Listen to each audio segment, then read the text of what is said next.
7 de la mañana con 36 minutos. Reiteramos el saludo para nuestro invitado, el coronel Mario Pazmiño. Buen día, coronel. Ana Belén Loro y Orlando Murillo. Los saludamos. Muy buenos días, un cordial saludo para los radioescuchas y televidentes de este prestigioso medio de comunicación. Gracias por la invitación, siempre es un honor el poder conversar con ustedes. Estaba revisando la línea de tiempo respecto a la situación que hoy se vive en el país.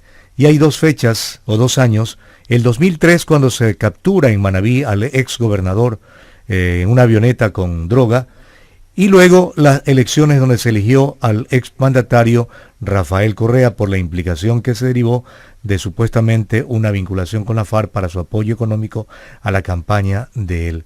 ¿Cuál es el reflejo que usted en su investigación como ex jefe del Servicio de Inteligencia del Ejército tiene, coronel Pazmiño? Buen día. Muy buenos días, eso me permite hacer un análisis histórico rápido, situacional, sobre lo que pasó en nuestro país. ¿Qué es lo que tenemos, señores? En el año 1990, en esa década, el país era un país de tránsito entre dos grandes potencias del narcotráfico, Perú y Colombia. A partir del año 2004, 2005 más o menos, se da el efecto globo en Colombia. ¿Qué es el efecto globo? El efecto globo no es otra cosa que una reunión que se genera en Sinaloa, en donde participan carteles mexicanos, también carteles colombianos, por la presión que existía del presidente Uribe sobre las plantaciones de cocaína. Y determinan allá todos estos grupos que era necesario y prioritario trasladar gran parte de esta infraestructura de hacia países características especiales. ¿Cómo qué?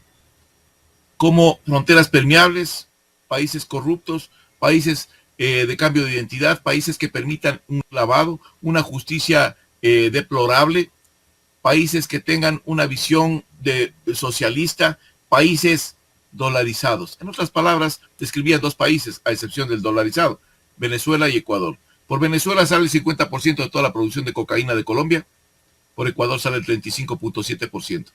Esto quiere decir que en Ecuador lo que tenemos nosotros, señores, es un cambio de estatus a partir de ese año. Pasamos a ser el país de tránsito, el paraíso que considerábamos todos, a un centro de acopio y plataforma internacional de distribución. Por aquí pasan 700 toneladas anuales, de las cuales hemos capturado, en el mejor de los casos, por operaciones exitosas de la policía, 130. Este año dicen que vamos a pasar a 150. Yo soy mucho más positivo. Le doy 200 toneladas. Quiere decir que 500 siguen pasando por aquí. ¿Por dónde salen? 52% salen por el puerto de Guayaquil. 35% salen por el puerto de Manta y la provincia de Manabí, en horas de la noche a través de lanchas rápidas para contaminar lo que se denomina las embarcaciones en alta mar o buques nodriza, a través de 2 sistemas, gancho ciego o torpedo. Entonces, ahí tenemos las razones por las cuales nosotros estamos cambiando permanentemente. En el 2019 cambiamos y damos un salto mucho más grande. Ya no somos solo un país de acopio y plataformas internacionales de distribución. Ahora somos un país procesador. Así nos cataloga la administración Biden y los de Estados Unidos y la comunidad internacional. Somos una de las plataformas más grandes del Pacífico para exportar cocaína al exterior. Eso es el problema que tenemos al momento. Entonces, esto implica que diferentes carteles internacionales pongan el ojo sobre el país pequeñito, sin sistemas adecuados de seguridad, que tiene una característica especial. 37.5% de toda la droga de Colombia pasa por aquí. Entonces, esos carteles, como el cartel de Sinaloa, cartel Jalisco Nueva Generación, lo que hacen es subcontratar este negocio ilegal con megabandas locales, que se encargan de cuidar las rutas, los centros de acopio, luego el traslado de la droga hacia las zonas de los puertos y aeropuertos, y también gran parte de la evacuación de la droga. Ahora, coronel, ¿qué significa el hecho de haber quitado la base de Manta, de haberla eliminado, suprimido? ¿Qué significa la eliminación de los radares con Colombia? la eliminación justamente o el desmantelamiento de los servicios de inteligencia de las Fuerzas Armadas, de la Policía Nacional, respecto de lo que estamos hoy viviendo, de una parte. ¿Y qué significa también el hecho de que aparentemente habrían dos bandas transnacionales del narcotráfico de Colombia y México asentadas en el país? Pero lo escuché en una declaración última suya que usted hablaba de las protomafias de Brasil. Gracias. Permítame, solo anoto esta cosa. A ver, lo que tenemos acá es básicamente lo siguiente. El Ecuador como tal tiene varias amenazas puntuales y el tema carcelario es uno pequeñito así. El tema macro es el crimen organizado transnacional y también el tema del narcotráfico. El gobierno ha tomado un sinnúmero de acciones y una de ellas es el de haber declarado que es necesario colocar un radar en el sector de Manabí. Y le dice, vamos a poner el radar en Montecristi, señores. Primera falla estructural. ¿Por qué? Porque eso es un secreto de la seguridad nacional, señores. Y al decirle, voy a colocar un radar en Manabí para controlar el ingreso de avionetas, lo que le estoy diciendo al narcotráfico, señores, con ese elemento voy a tratar de contenerle. Y se transforma eso automáticamente en un objetivo del crimen organizado y el narcotráfico. Eso no lo vemos, pero eso es una realidad. Entonces, cualquier momento, ese radar va a ser un objetivo de esas organizaciones delictivas. Primero, yo hablaba de unas protomafias porque desde Brasil se están desplazando dos específicamente. La una es el primer comando La Capital, la segunda es el comando Bermelo, comando Rojo, que tiene una alianza con otro comando, que es de la familia del norte. Y entre estas tres, que hacen dos en definitiva, porque es una alianza la otra delictiva, comenzaron a desplazarse hacia el departamento Amazonas, frontera entre Colombia y Venezuela. ¿Para qué se desplazaron allá? Para comenzar a comercializar la droga, porque por Brasil salía el 12.5% de la producción de cocaína. Necesitaban mayor cantidad. ¿Por qué? Porque Brasil es el segundo o primer consumidor a nivel mundial de cocaína. Entonces, comenzaron desde hace unos 3 o 4 años atrás a operar allá. Pero se dieron cuenta que más a la izquierda están los departamentos de Nariño y Putumayo, las zonas más productivas de cocaína de Colombia.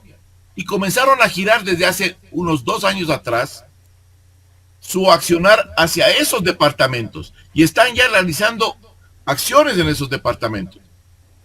Cualquier momento giran hacia lo que es este pequeño país que se llama Ecuador, que no tiene sistemas de seguridad adecuados, que tiene un sistema de inteligencia que no sirve para nada, que no tiene herramientas, tiene una frontera permeable, tiene un sistema de justicia que no sirve. Entonces, atraemos la atención del crimen organizado y de estas protomafias, pero hay una característica especial de estas protomafias, señores. Las protomafias brasileras operan a través de los centros de detención, de las cárceles. Así lo hacen en Brasil, lo hacen en Venezuela, lo hacen en Argentina, lo hacen en Paraguay, Uruguay, porque ya ellos comenzaron a masificar este sistema de control. No es nada irresponsable pensar que posiblemente también van a regresar a ver a nuestro excelente sistema de seguridad carcelaria que tenemos. Y ahí sí tendríamos otro problema. Si ahora nos quejamos de 131 personas fallecidas, de 68 personas fallecidas, ese tipo de protomafias va a destapar verdaderamente una olla de acciones de violencia en nuestro país. Por eso hay que prepararse para eso. Por eso es que es necesario que el Estado articule un sinnúmero de acciones para evitar eso. O sea, seamos proactivos, no seamos reactivos. Claro, coronel. Pero justamente usted comenta que atraemos a las mafias por que no somos proactivos, ¿no? La falta de acción, que ya lo evidenciamos este fin de semana, que no se actuó de una manera inmediata y eficaz por parte de las funciones judiciales o policiales. ¿A qué se debe entonces? No es la primera vez que se han dado esta crisis penitenciaria. O sea, ya esto debería estar previsto. Entonces aquí la pregunta de fondo es, ¿están penetradas entonces en las instituciones del Estado los carteles de la droga? O sea, están tan como sometidos para que no puedan hacer nada o tengan que hablar y acuerdos y más acuerdos y más acuerdos y no actuar. Para que el crimen organizado penetre un país necesita penetrar las tres estructuras fundamentales del Estado. Primero, tiene que penetrar la estructura gubernamental. ¿A través de qué? De campañas políticas, señores. Para, una vez que logran cautivar a estos políticos corruptos y los llevan a su redil para que trabajen para el crimen organizado, entonces ahí cumplen favores. ¿Cómo cuáles, señores? Como la salida de la base de Manta, pues. ¿O no recuerdan ustedes que eso es un acuerdo entre las FARC y el gobierno que anda de ese señor por los tejados? Eso no lo digo yo, está sentado en la Fiscalía de Colombia y lo dice un testigo que estuvo presente ahí, el testigo Chorizo. Entonces, así funciona. Y después, pues esas estructuras delictivas, la narcoguerrilla o el narcotráfico, sigue colaborando pues con ese funcionario público. El segundo es indudablemente la penetración de los organismos de seguridad, policías, militares, aduaneros, Dirección de Aviación Civil, Dirección de Puertos y Aeropuertos. Entonces usted ve en los medios de comunicación estupefacto cómo policías llevan droga en patrulleros, militares llevan droga en volquetas ingresando a bases militares.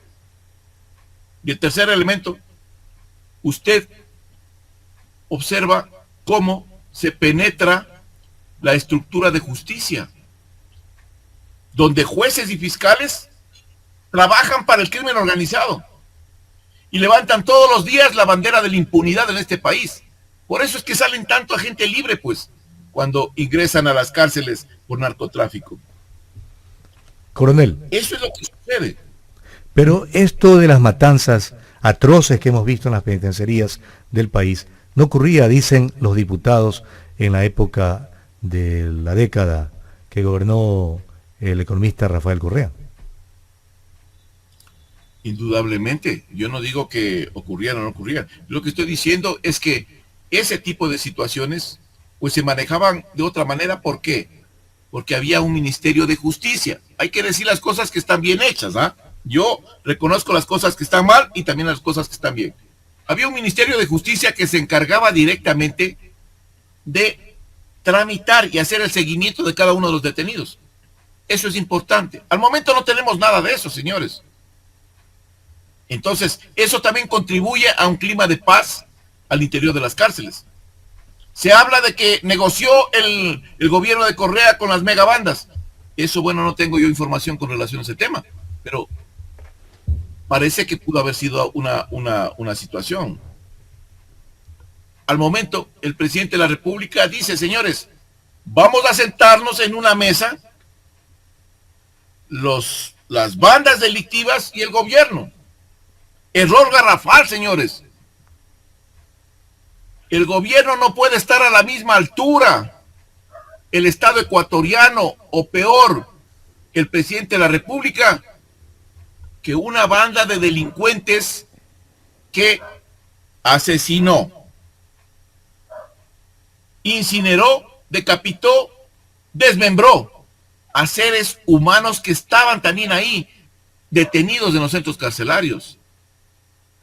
¿Cómo puede el presidente de la República decir que me voy a sentar con estas personas o voy a negociar con estas personas? No, señores. Lo que tienen que hacer es, una vez que tome el control, establecer las normas, las reglas para poder realizar una reingeniería total del proceso. Proceso que está corrompido desde los pies a la cabeza. Entonces hay que hacer esas cosas. Eso Usted está bien, dice que hay que estructurar una tarea, una fuerza de tarea conjunta para afrontar estas bandas internacionales del narcotráfico? Sí, señor. 4 recomendaciones he dicho al presidente de la República. La primera, restablecer la Fuerza de Tarea Conjunta de Esmeraldas, que dio un excelente papel en los tiempos que estuvo activada. Crear la Fuerza de Tarea Conjunta del Litoral Ecuatoriano para combatir directamente el crimen organizado y el narcotráfico, ubicada en Manabí y en el sector del Aromo, para que sirva de algo siquiera esa zona tan desperdiciada en donde gastamos cantidad de millones de dinero. Ahí hay instalaciones y que puede funcionar esta Fuerza de Tarea. Pero lo fundamental es restablecer la seguridad en esas provincias del litoral ecuatoriano, que están completamente arrodilladas ante la impotencia de hacer algo contra el crimen organizado. Tercera. Si sabemos que por el puerto de Guayaquil, por el puerto de Manta, los otros puertos, sale la droga,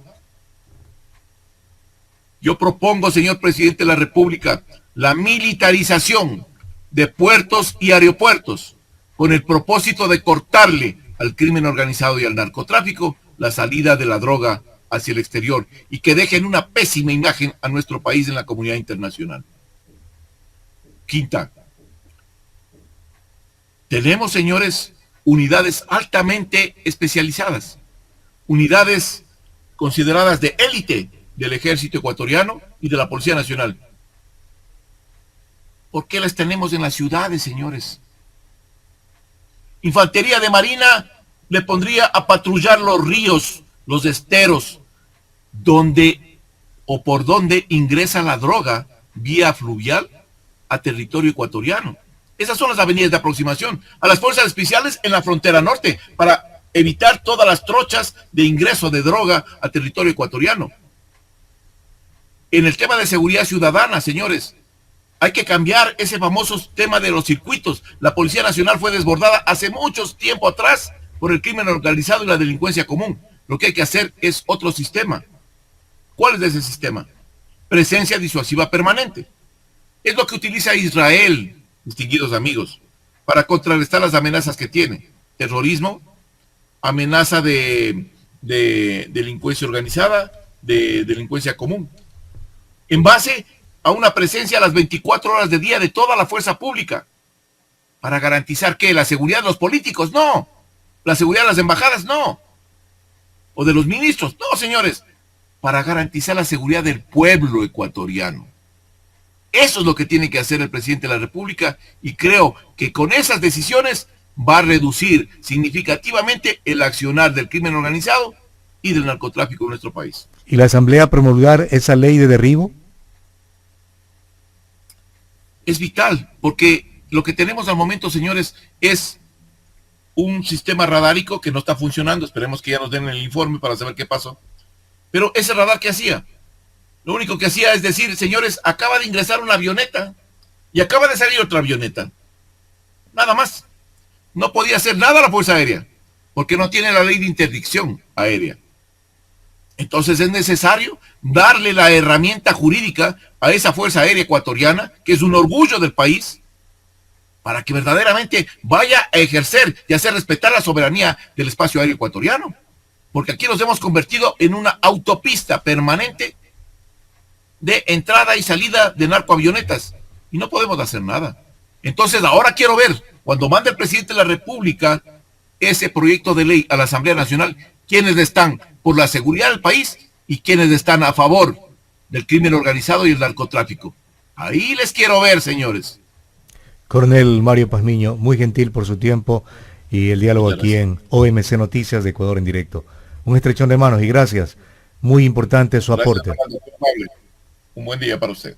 Muy gentil. Son las 7:55 minutos. Ahí escuchamos a otra persona, a otro ecuatoriano interesado en mejores días en el país. Un experto que puntualiza 4 o 5 aspectos que se deberían asumir y me parecen muy lógicos, sobre todo resguardar la frontera por donde ingresa la droga, habilitar el radar y cambiar las estructuras de la policía que fueron implementadas justamente hace más de una década aquí por quien se presume, seduce, se señala, ha pactado justamente con estas bandas que hoy crean el terror en la penitenciaría y desde allí dirigen el terror hacia las ciudades con estos crímenes tipo sicariato.